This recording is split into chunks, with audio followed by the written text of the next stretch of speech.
Hello, everyone. Welcome to WSB 9.1 FM. My name is Anthony. I'm going to be your host this week from ChinaBlue. And I have two members from ChinaBlue today to talk to you. You guys introduce yourselves. My name is Julie. I'm a secretary in China Blue. Hi, my name is Jessica, and I'm an EC member in China Blue. And with us today is PUSO. You guys introduce yourselves. Hello, I'm Sophia. I am a junior majoring in psychology and business, and I'm the historian of PUSO. Howdy, y'all. It's your boy Raph. I am a junior. I am AMS Econ double major, and I am PUSO's cultural head. Hi, I'm Rachel. I'm a junior majoring in biology and sociology, and I am PUSO's modern head. Ooh. Thank you for joining us.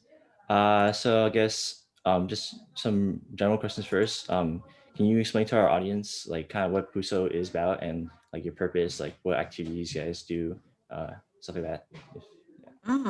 So PUSO, if you guys don't know, stands for Philippine United Students Organization.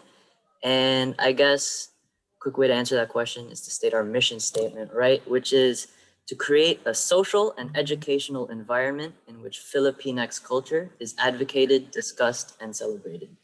So I guess in general, that kind of just means, we host a lot of events and GBMs where we just try to promote Filipino culture and, educate people about all things Filipino.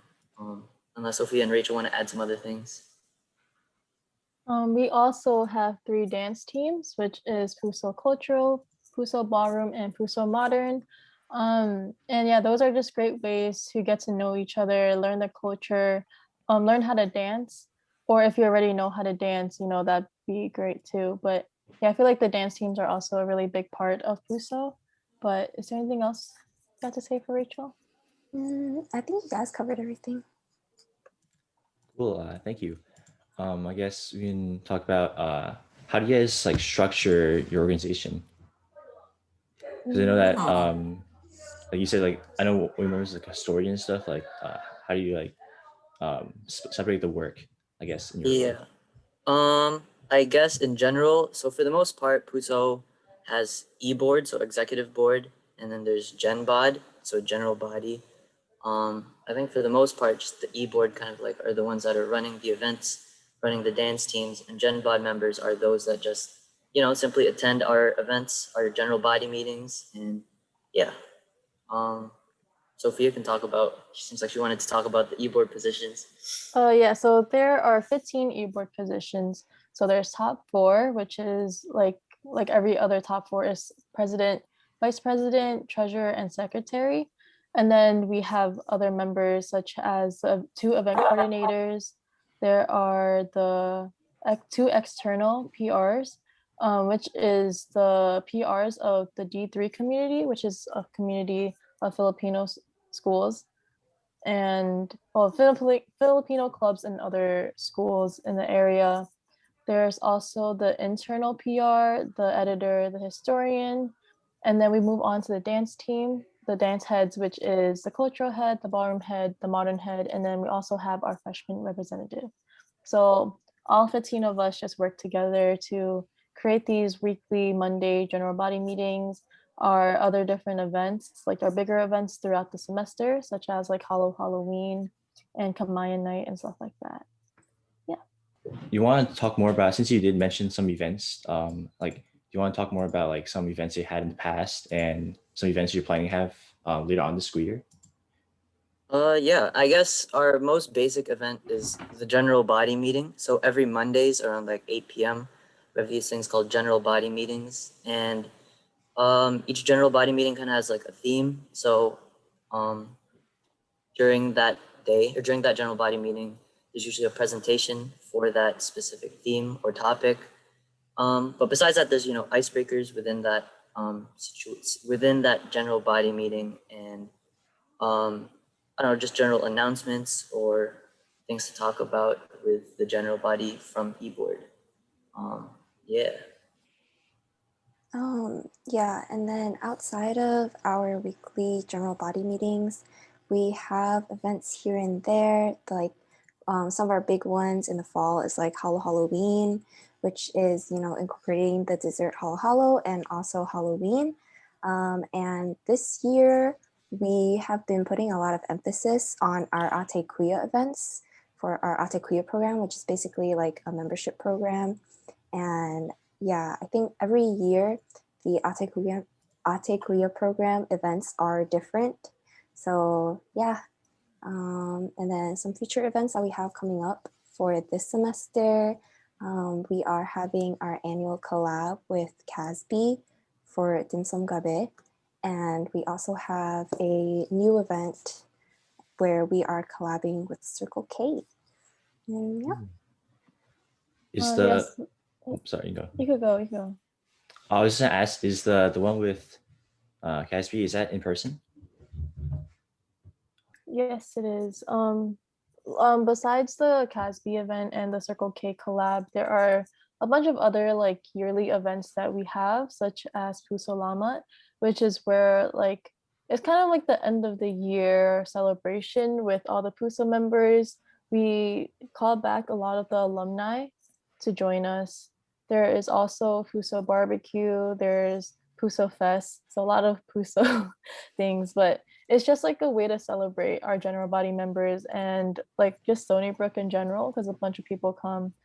Some other events that we have but are not having this year due to COVID regulations was Sayao and Cultura, because it involved a lot of dancing and a lot of people, and I feel like that was just a really hard way to like get that to happen during this time. But those are also really big events that we hold. Oh, as a dance head, I should probably say that one of our events is also called PUSO X3. And so PUSO X3, at least in past years, has been pretty much a dance workshop. And so each of the three dance heads teaches a choreo from their respective, I guess, group. And yeah, there's usually one in the fall and one in the spring. But because of COVID, we couldn't have that in person. So we switched it up this year. At least in the fall, we had three PUSO X3s in one semester, one per month. And yeah, we just taught, quick little choreos every month, one for ballroom, one for modern, one for cultural. And, as cultural head, it was a really fun event, you know what I'm saying? Yeah. I know you mean. I guess since you guys did mention the Kuya program, does anyone want to like kind of give a deeper dive into that, or like just like how did it start, and like just any information you want to share to our viewers or listeners?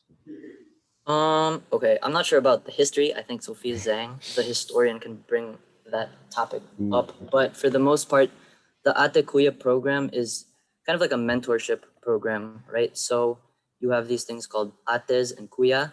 So a kuya in Tagalog, which is a language of the Philippines, means older brother.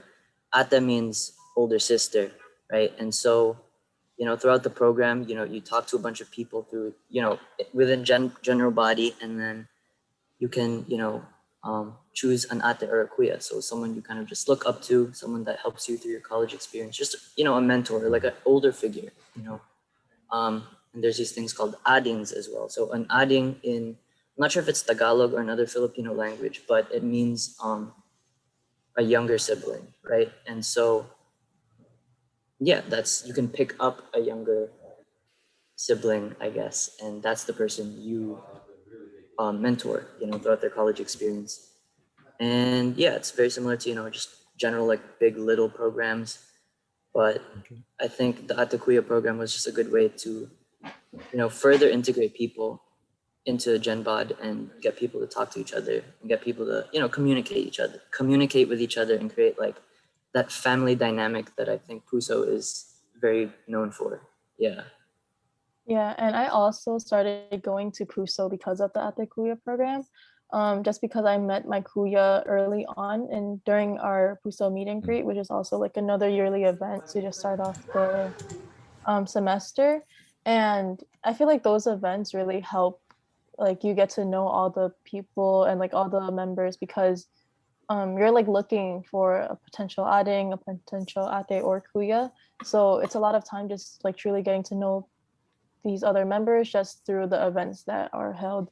So some of the events that I went to last year was that we had like a brunch, we had a pumpkin patch, pumpkin picking.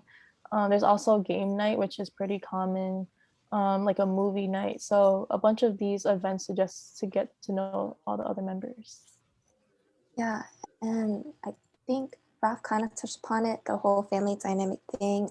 Family is also really important in Filipino culture. So this program like holds a lot of meaning in our organization.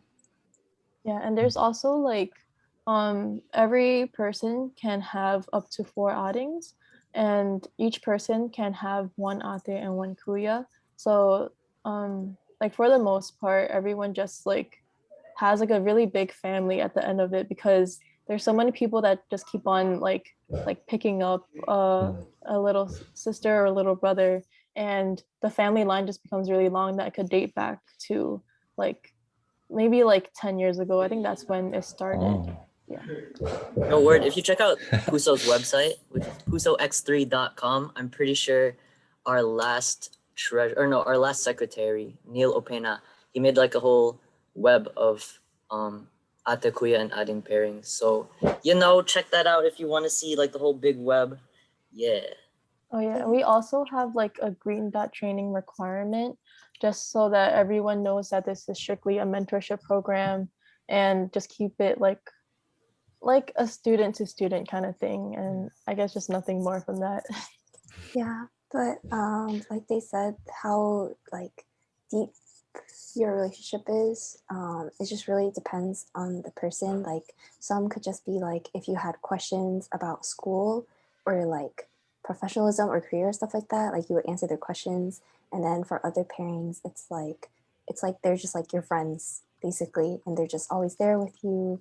They always eat with you, study with you. Yeah, it's pretty much just what you make of it. Thank you. I guess another question I had would be just like regarding PUSO in general, like what made you guys want to try join PUSO? I know that Sophia, you did mention like the program did influence your decision, but I guess is there any other, I guess just in general, like yeah, what stuck out to you about PUSO compared to other clubs? Definitely like the energy that PUSO has. I think PUSO was definitely the first club that I went to during like the first 2 days of being a freshman, because I went to convocation and PUSO Modern performed. So that's how I first knew about them. And then also I had a friend, like a upperclassman, that told me like, hey, PUSO's having a meet and greet today. You should pull up and just try to meet some new people. So I went and actually did meet a lot of people through that day, just through introducing myself to everyone, because everyone's kind of like new to you, you know what I mean? Like Yeah, it was like, I didn't go to Stony knowing a lot of people, so all I knew were just all new faces. The person that I went with was also someone I just met.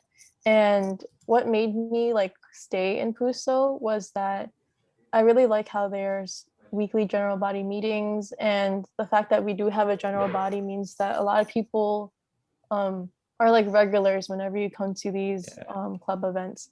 So every Monday I could always find them either in like the horseshoe in the library or just wherever, just like hit them up, be like, hey, you want to go to GBM with me?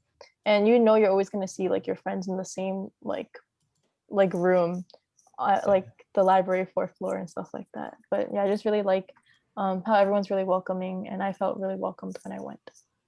What about you, Raf? I think what drew me to PUSO to begin with was the whole Filipino culture aspect of it. I think looking back, freshman year, I didn't really do much, in terms of like joining clubs. I kind of just vibed out a lot with my roommates and didn't really go much else besides like West Side Dining and like the quad itself that I was at, Roosevelt. Shout out Roosevelt, shout out Greeley.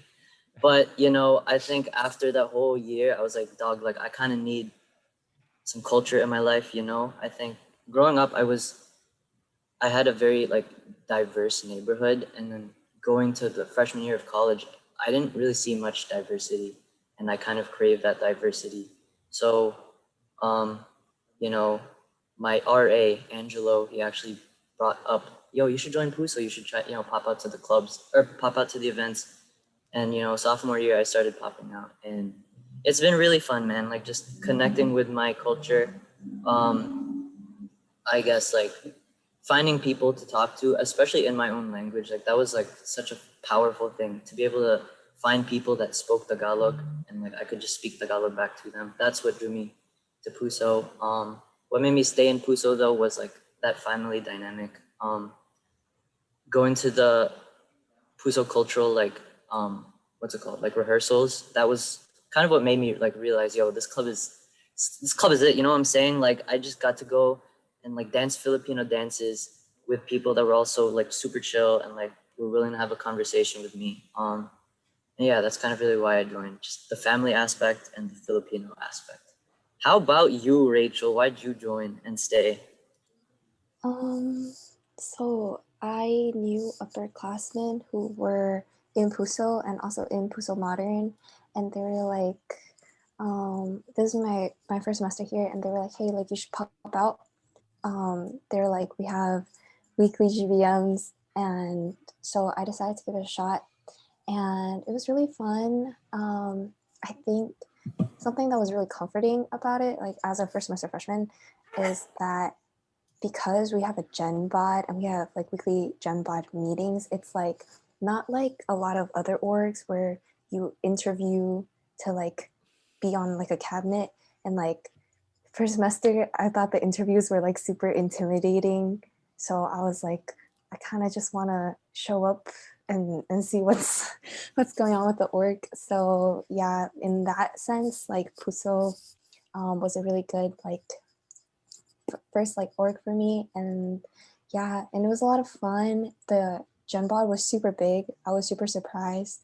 And what made me stay was definitely the bonds that I made with people, because PUSO was so big. Like every day when I walk around campus, either whether I get food or whether I go study at the library, like there's always somebody from PUSO that I see. And like pre-COVID times, this is like, it was really crazy to me that like people hug just like regularly, like they see you, they say hi, and they hug you. And I was like, wow, that's so Wow. crazy. And then yeah, Yeah. and then so like Puso would do that, like jump ahead, and then I was like, oh my god, like everyone was so nice and caring. And yeah, that's basically why I stayed.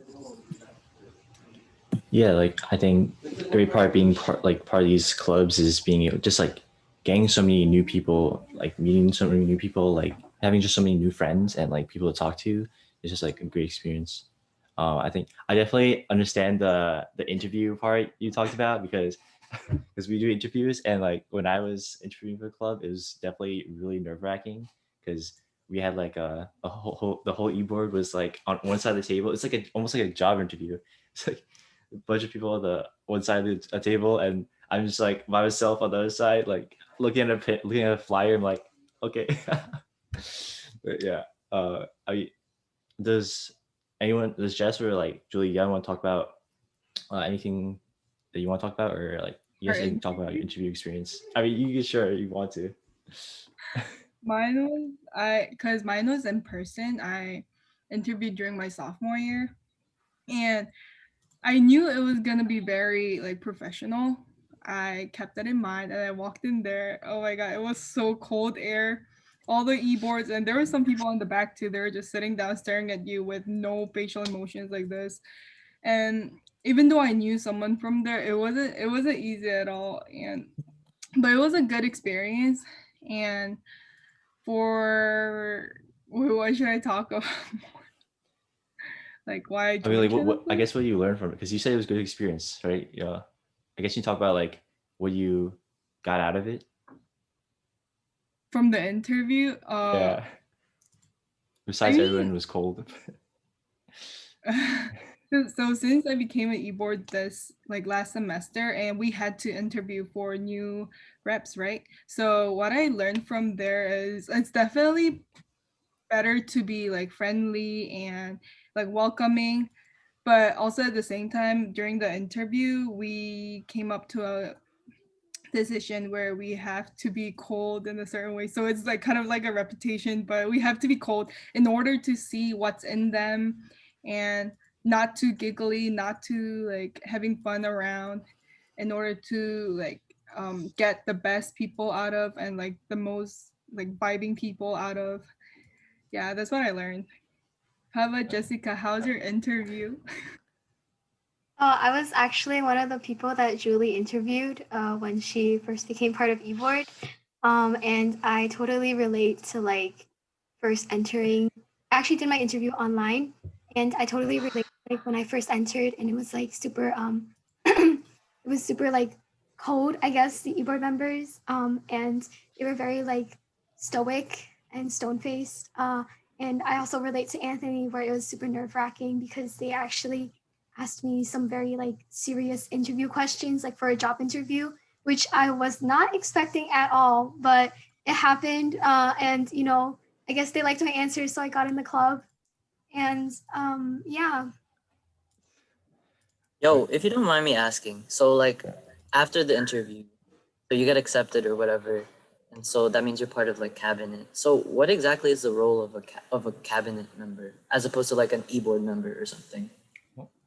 For us, we work differently like other clubs. So when you get accepted as a rep, or like so rep means everyone besides e-boards or heads, they are gonna be part of each committee, which is like media, PR, fundraising, like fam, and they're gonna work as a group in there.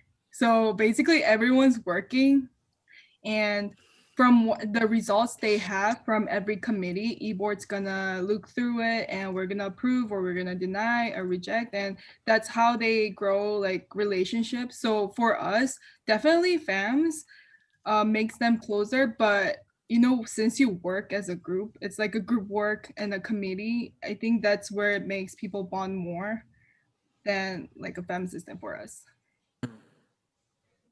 All right.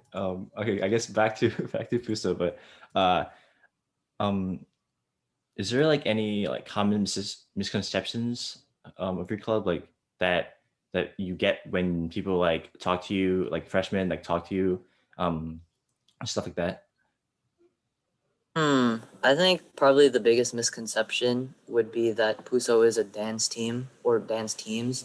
They think that like to join PUSO means to be part of just like some dance, I guess, group.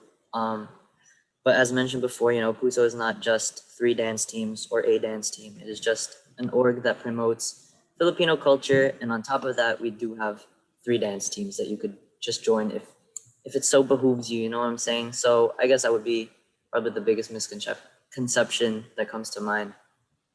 Yeah, I feel like another one is that you have to be Filipino to join. I feel like for the most part, everyone's like, "Oh, you're Chinese. Like, why are you in a Filipino club?" I'm like, it's not like that. Like, it's not that I have to be Filipino to join a club. But yeah, I feel like that's the other one. I feel like one other thing I could think of was like, as a freshman joining PUSO, I thought there were a lot of like cliques.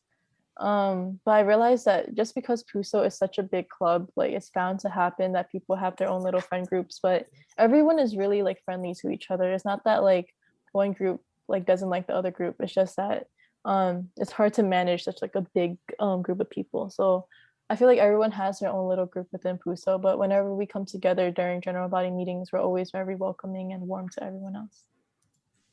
Yeah, I agree with Sophia since I'm Korean and everyone asks me why did you join ChinaBlue when you're Korean, and you know when you choose to and like when you want to be part of some organization, it's always comes with the vibes and how it fits my vibes and everything. It's not about race or anything related. I really hope Definitely. everyone knows this. Yeah. Yeah. Thank you for insight. So does anyone else have like, I mean, Jess or Julie, do you have any other questions like about like just PUSO in general or um, like activities, stuff like that? Are we gonna move on to the culture aspect after this? Yeah. So I'm I was gonna do a break after like this, and then we can go into like more of the cultural stuff. Okay, so I don't have any questions. Okay. Is anyone PUSO? Do you guys have any questions about us? I have a question. Can you just tell me a little more about China Blue, like the club itself and like the little events that you guys have, and just anything about China Blue? Jessica, do you want to go or? Yeah, just explain I'm a gonna, little bit. you're, Give like a you're yeah. the board member. Okay, so China Blue is actually like a radio club, and we're mainly known as like a media club. So as you know, I mean, you're here right now. We do like weekly radio sessions, WUSB 90.1. 9.1. Yeah. Yes. Yes. Go ahead. 9.1. And yeah, but we also like are in charge of like hosting culture events, and we like to like teach other people about our culture, not only through our radio broadcasts but also at our events. And yeah. So addition to Anything? that said, so before COVID, we used to hold a radio session on second floor at Westside Dining. They have like a whole set whole where setup. it actually looks like a radio like broadcast areas. So we used to hold that in person. It was really fun. And also for cultural, our annual events are Mid Autumn Festival and like Lunar New Year related, and arcade night. But also like this what is it, March 10th, we're pushing our new annual event. We're creating a new annual event called China Blue Cafe. it's it's just if anyone knows Tidora, it's kind of like Tidora where you have it, where it's a cafe but at the same time you're going to play board games, and we're going to have performances, and yeah, and we're pushing that to be our annual event this year.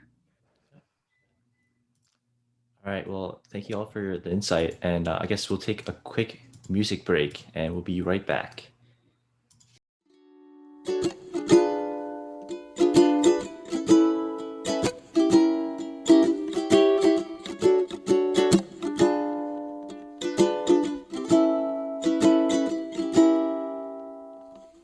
She's my sunshine in the rain, my Tylenol when I'm in pain, yeah.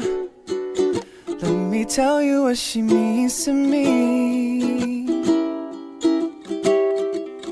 Like a tall glass of lemonade when it's burning hot on summer days. She's exactly what I need. She's soothing like the ocean rushing on the sand.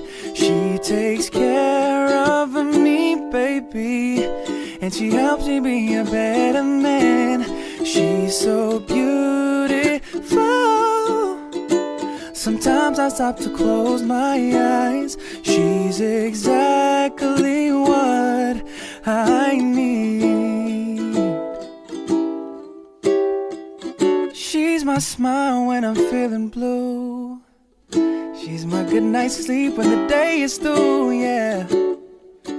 Let me tell you what she means to me. She's kinda like this. Kinda like the feeling after your first kiss, except that every day she makes me feel like this. She's exactly what I need. Oh yeah. She's soothing like the ocean rushing on the sand. She takes care of me, baby. She helps me be a better man. She's so beautiful. Sometimes I stop to close my eyes. She's exactly what I need. Yeah. She's soothing like the ocean rushing on the sand. She takes care of me, baby. She helps me be a better man. She's so beautiful. Sometimes I stop to close my eyes. She's exactly what I need.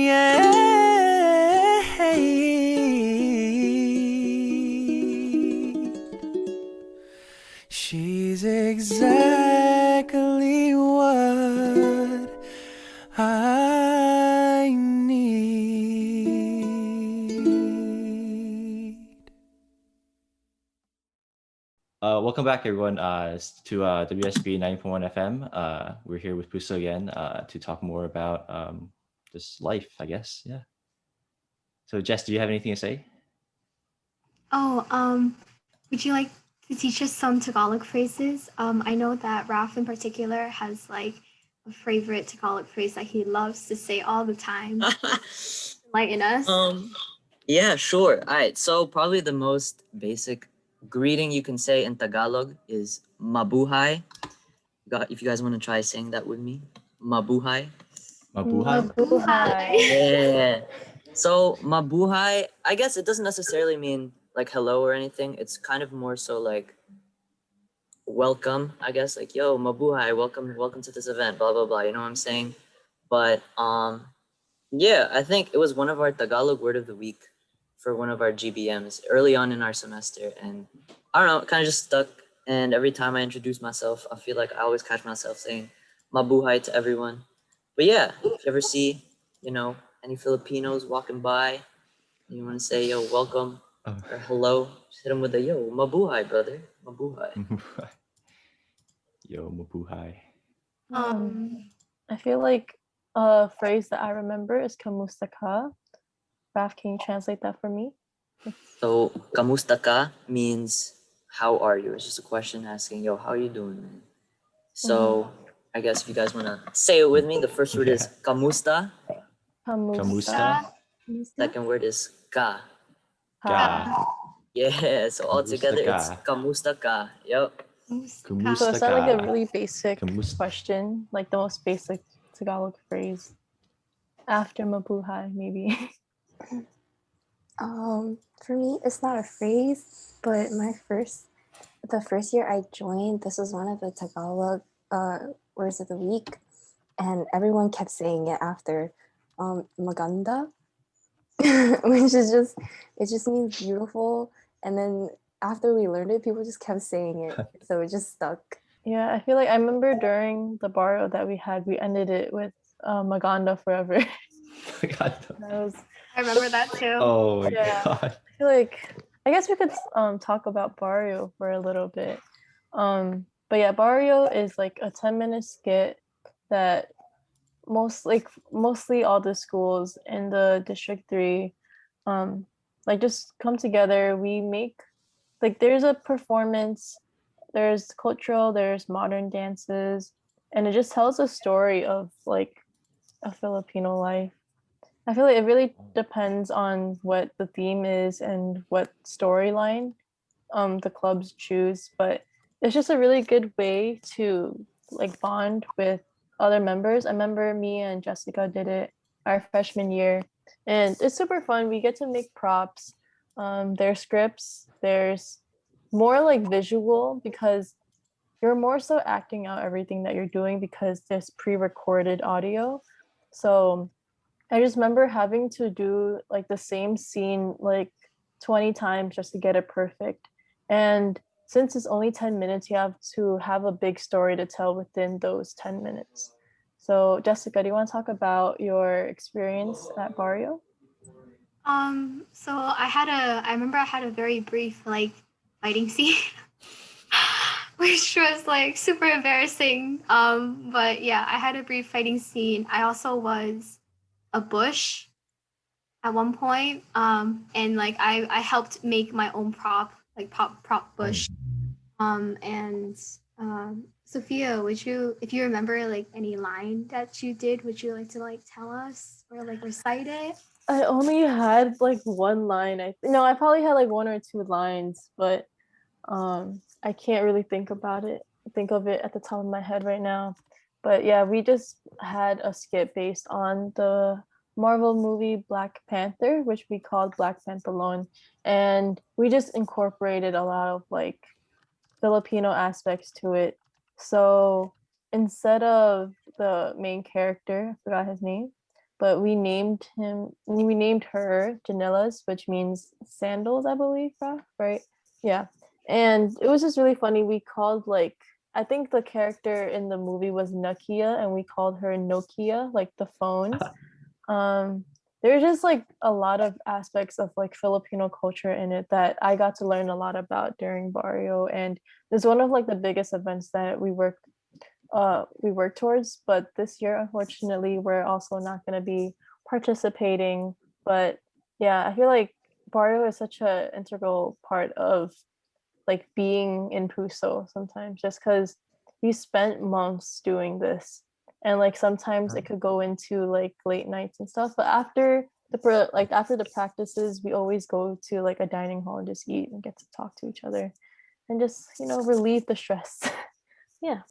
So besides Sophia, do you guys have any experience with that, like, or With you want to, Barrio, yeah? I didn't do Barrio freshman year, and I just joined PUSO in my sophomore year, but that's when COVID hit. So I never really got to experience Barrio, which, kind of makes me feel bad because, like Sophia said, it's as if, like, participating in Barrio is almost an integral part of being part of PUSO.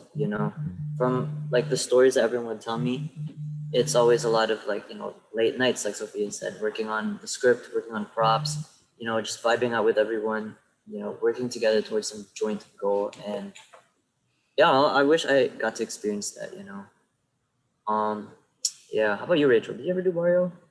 Um, I also never got to do Barrio. My freshman year, Barrio actually landed on the same day as one of the competitions Modern had to go to, and it was in Boston. So we were really far away, and I never got to do Barrio. And I'm so sad because everyone who was older than me was always like, Barrio is like what brought me closer to all these people. They were like, Barrio was so much fun. Like, I didn't talk to any people, and now they're like my closest friends just because we did Barrio together and we had those late night practices. And yeah, I really wish I got to do it, but hopefully next year. I guess similar experience for me would probably be like when we had to help one of our members do Miss Asia last year. Right? I think was it last year? I don't remember. Was it last year or the year It before? was last year. Last year, right? Yeah. So that like just like having a common goal for something like that is just a really good bond forming experience. And yeah, I think that sounds like a really cool event. I guess we can talk more about do you have any like favorite dish or like meal? Um I have a favorite dessert. or yeah, or Um, dessert. it's a Filipino dessert. I might be butchering it, so Raph, you gotta help me. But it's like maja blanca. Yeah. So basically, it's this dessert that we always serve every year for Kamayan night when we eat food with our hands. It's also where our ate kuya pairings are revealed for the year. And yeah, it's like this like coconut pudding with corn in it, like sweet corn, and it's so good. It's like my favorite part of our Kamayan night menu. Oh Yeah, my it's god, good. that's so good. I like you just brought me back. That was like one of like my favorite desserts too. But I think I have two other things that I really like. One of them I just recently had, which is longanisa. It is a Filipino sweet sausage, and I don't know, it just hits different. It's like better than all the other sausages, like all American sausage. And like I don't know, there's like Chinese sausage, but longanisa is just really good. Like super flavorful too, that like if you put it on rice, like some of the flavoring is gonna like be on the rice too. I don't know. And then the one other thing that I'm like obsessed with is called lumpia, which is a Filipino spring roll basically, and it's filled with like meat and other things, but it's like kind of small. But I don't know, it's like those two are my favorite, and I feel like for lumpia you can find that at Asian One around Stony Brook, so go visit that. But Raph, what are some of your favorite dishes? Man, that's a good question. There's so many to pick from. But I think I would say my favorite Filipino dish is this dish called kare kare. So kare kare is pretty much a beef stew, but like the base is kind of like peanut buttery, I guess. You know what I'm saying? So it's just like, I don't know. I miss it. I miss like when my mom would cook it. Asian One, the Filipino restaurant around Stony Brook, makes really good kare kare. And it just brings me back to my childhood, I would say. But in general, though, I think I really like Filipino dishes because a lot of it is based on eating with your hands. Like Rachel mentioned, like Kamaya night, which is one of our events that, you know, when we reveal our ate kuya and ading pairings, like the whole catch is that you eat with your hands, you know, on top of like, what's it called? Bamboo leaves? No, not bamboo leaves. Hold up. What's it called? Banana leaves. Banana leaves. Whoops. Sorry. Um, but yeah, I don't know. I like that aspect of eating with your hands. Brings me back to my childhood again. You know what I'm saying? But yeah. For me, I want to add on. So I'm pretty sure no one in my ChinaBlue club doesn't know, but I was in Philippines from first grade to fourth grade in Cebu, like studying English in an international school. But I do not remember the name of the food. It like during their breaks, me and my friend goes to those, I don't know, they sell foods there. And it was like a fish cake on a stick. It was so good. It was like a street food. And you know, they gave us like juice in like long plastic bag with a straw. Oh my god, I do not remember the name. And I still do not remember like a lot of Filipino phrases, but that was like my food for my 4 years. And also like, and around my school there's like calamansi tree, and we just pick it from there and eat it. It was just so fun experiences. uh yep. Wait, that's so Wait. cool. That's so cool. What the heck? Oh. I just learned what calamansi is. It's like a mix between I think a lime and an orange, or a lime and a lemon. I forgot what it was, but it basically tastes like the Chinese lemon tea. I really didn't know that. Oh. But Okay. Raph, do you know what the fish cake or fish ball on a Dude. stick is? I'm trying to think of what it's called. Maybe like it's called like fish cake. I don't know what it's called. I don't remember the name, but it was It's called. It's just like fish balls or something, like on a stick. good. I don't know, homie. Might just be- Yo, I'm fake right now. I'm so fake, bro. This is so embarrassing, dog. It's all good. Also, like when I go to the malls, that's when I first try my Jollibee, like a real one. And every birthday, mom would always bring Jollibees to school. And when I used to live in Woodside for like summer to like have fun. When I walked to that street and saw Jollibee and Red Ribbon, I went crazy. I just bought so many stuff from there. Bro, that's crazy. I live near Woodside too. Dude, that Uh, whole section of like Roosevelt Avenue between like 61st and 69th Street is just like a bunch of Filipino restaurants and like little stores. Yo, that's like, that's oh my god. That's the spot right there. Wait, when's the first time that you guys had Jollibee, and like what did you think about it? I think it's my first grade. And I just really liked it. It tastes good, you know. Even though I'm grown up and everything, it just still tastes good. The spaghettis and the chicken that's set. And they usually give like burgers too for like a birthday thingy. It was so good. Dude, Yeah. I can't Oh. remember the first time I had Jollibee, but I do remember the day that the Woodside Jollibee opened up. My parents, we lined up for that thing, bro. It was like, I kid you not, we were outside the line. We were on the line for 6 hours, and I remember it was January too, or some cold month. Yeah. And like we waited out there for 6 hours, bro. The whole line was just like Filipino people, and like oh my god, dude. Like that was the only Jollibee like in the state, or not in the States, in New York. Like that was the first one to show up, I think, right? And like, oh my god, we had to do it, you know, for the culture, yo. That was, oh my gosh, dude. Probably my favorite thing from Jollibee though is the beef steak. Like it's just, I don't know, it's just gravy on like a patty sort of thing with rice and like mushrooms. Oh man, Jollibee, holy moly. Yeah, I like remember my first time going to Jollibee was in Jersey, and I remember like it was like my brother, like my whole family was there, and they're like, "Yo, you have to try Jollibee. It's like the best thing ever." And then I tried, like I went into the store. It's my first time seeing a bunch of Filipinos because I grew up in a predominantly like Asian or Chinese neighborhood, so I never seen like more than two Filipinos, okay? So it was really cool just like seeing families sitting together, eating chicken and spaghetti. I think the spaghetti is really good. The fact that there's gravy with your chicken is kind of cool, and they have like actual meals, like pancit canton, I'm pretty sure, right? I had that recently. some other like the peach mango pies, the pineapple juice. I feel like these are things that you can't get at any like American restaurant or fast food place. And I just remember Jollibee was like so different, but I really liked it. Rachel, what was your first time at Jollibee? So I think I got into the game pretty late. My first time having Jollibee was when it opened up in the city, like 40 something street. That was my first time.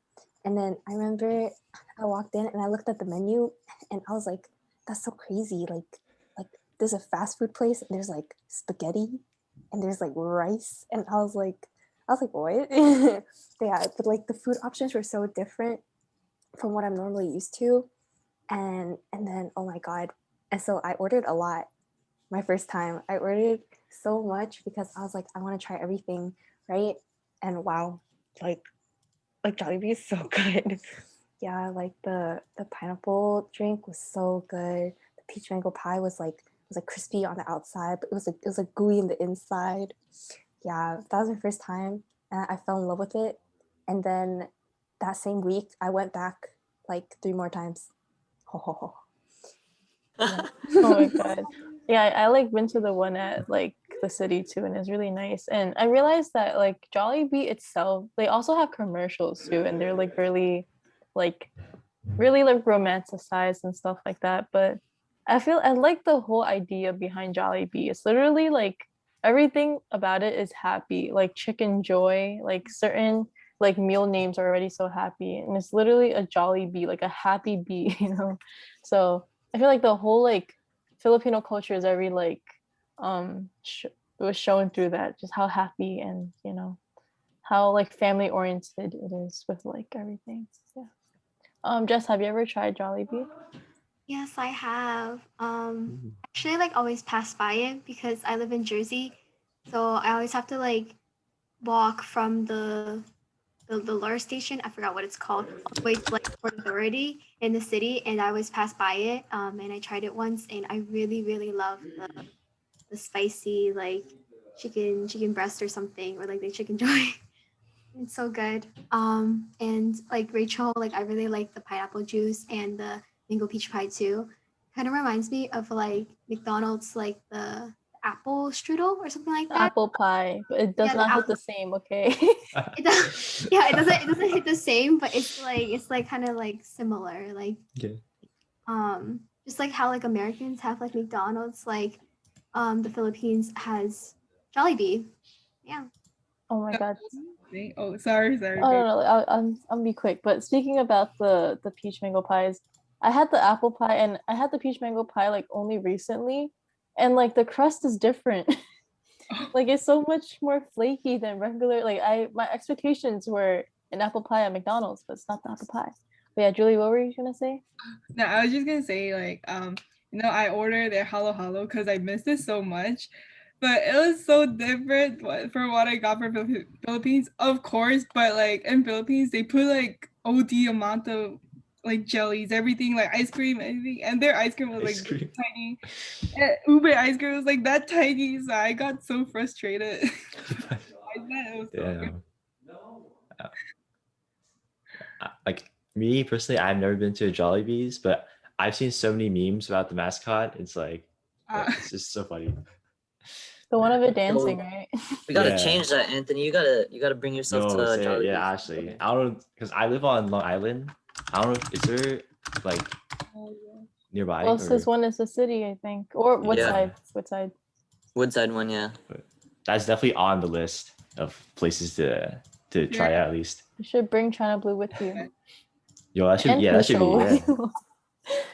Yeah. But all right. I guess last thing we can talk about is I guess do you have a favorite holiday or like event or I guess more so holiday that just sticks out of your mind or anything like that? Favorite holiday? I would say my favorite holiday, I guess, would have to be Christmas. So Christmas in Tagalog is pronounced Pasko. And so I guess it's just like culture in the Philippines that Christmas is celebrated for hella months. You know what I'm saying? Like as soon as it hits like the Burr months, like the September, October, November, December, as soon as it hits those Burr months, like, yo, that's when that's Christmas season, like 4 months of Christmas. You know what I'm saying? Just a whole bunch of like celebrations and feasts and parties and stuff. Yeah, I just love Christmas, man. Like, there's these things in the Philippines called paroles, and so paroles are these like giant, not giant, but like they're just like lanterns, I guess, like paper lanterns in the shape of a star, and kind of blanking on the meaning of it, but like the star is supposed to represent light and like, you know, positivity and joy amidst like the cold, dark winter months. And I don't know, I think that the Christmas season just encapsulates, you know, that Filipino joy, I would say, that I am most proud of. You know what I'm saying? And so it's got to be Christmas. You know what I'm saying? Pasko. Let's go. Okay. Do you guys have a favorite holiday? I don't know if I could think of one on top of my head. But Anthony, what's your favorite holiday? I mean, it's probably Christmas because that's when we have off. So that's always a good time. Like even during like high school, yeah, that's like break.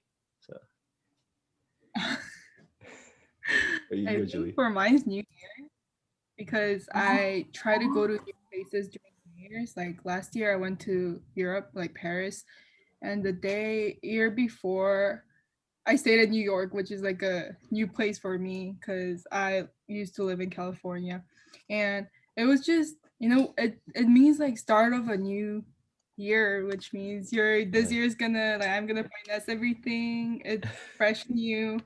I think it feels better than Christmas. Obviously, I like Christmas, but for me, it's New Year.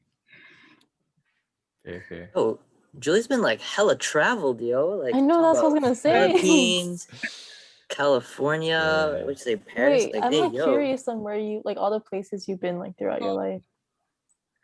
Wait, so I'm born in Korea. My mom's super educational, so she sent me to China for like 8 months to learn Chinese, and I came back. And she sent me to Philippines to learn like English and experience new culture and everything. And I've been to Guam for a break, and also she sent my brother. Oh my god, this is kind of funny, but she sent my brother to Paraguay, which is between Argentina and Brazil. So me and my family went there just to see, like, check up how he's doing, and we stayed there for like a week. And then I moved to Florida first, and it was kind of wretched, so we moved to California. California, and I tried to, you know, have a new experience in New York, and decided to come to Stony Brook. So it's a lot, but you know, guys, travel as much when you're young, when you're in college. Yeah, that's all that. I even know some of that. I have a question. So when you do travel to these different places, like, do you stay with someone that you know, or is it like how does it work? For me, yes, I try to, because it's dangerous, first of all. And I really realized this when I went to Paris. I went with my friends, but none of us knows how to speak French. And I try to learn a bit because it's disrespectful to go to a place without knowing their language and try to speak English. It's kind of rude. So I try to learn and everything.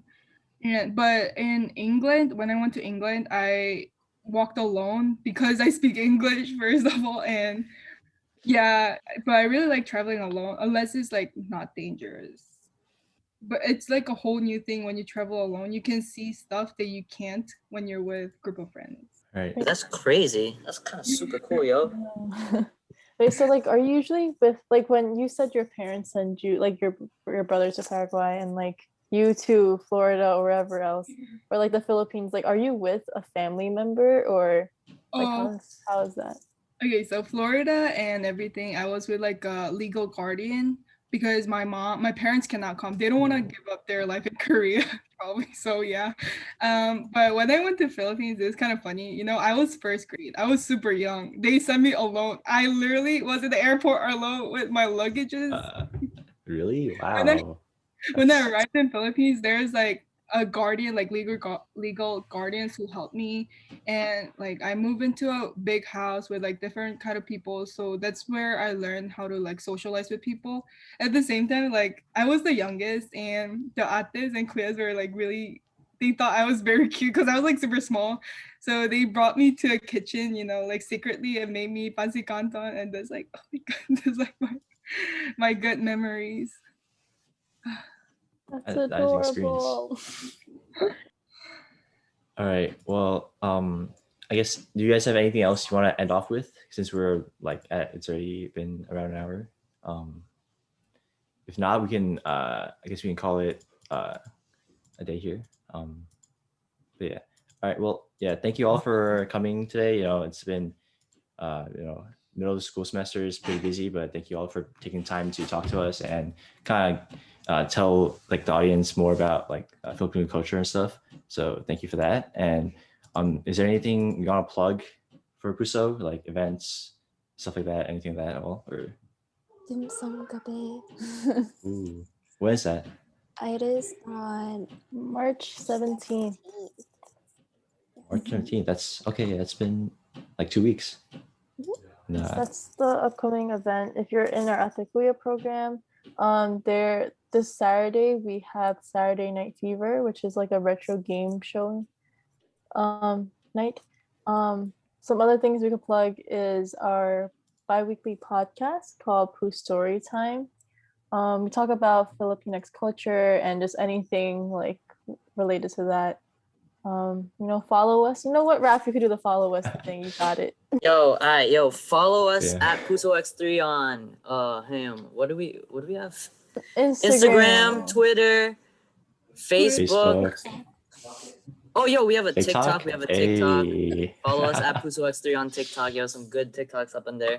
And follow our YouTube, at Stony Brook PUSO, if I'm not mistaken. And if you Check it want, out. you could check out our website at pusox3.com to check out the Atakuya web thing or just anything else with that. But yeah, what do you guys have to plug? Yeah, Julie, you want to plug something or? Jessica can go. She's in EC. So there's gonna be a rep run event being held soon. We haven't like settled on a certain date yet, but it's gonna be sometime in March, I think. And I'll be in charge of running that, and I'll be hosting my fellow like new reps who are now old reps. But yeah, so you guys should come to that event. Julie, have anything else? Also, I mentioned it before, we have ChinaBlue Cafe at March 10th. We're gonna be collaborating with Alimama cream puffs and their donuts, and Milkis and Coca-Cola coffee sponsoring us, and we're having like 7 what do you call that? I forgot. The performers. It's gonna be singing, dancing, everything. It's like a feast with social distancing. So it's in person. So if y'all free, stop by. I'll be performing, and some PUSO members will be performing. I think Joseph Zhao and Mary Esquera, your president, will also be performing. So make sure to stop by at our in-person event. You should record that. I'm excited for that. All right. Well, yeah. All right. Thank you all for your time, and I think thank you all, everyone, for listening in, and see you all next week. Okay. Bye. Thank you for having us. Thank you for having us.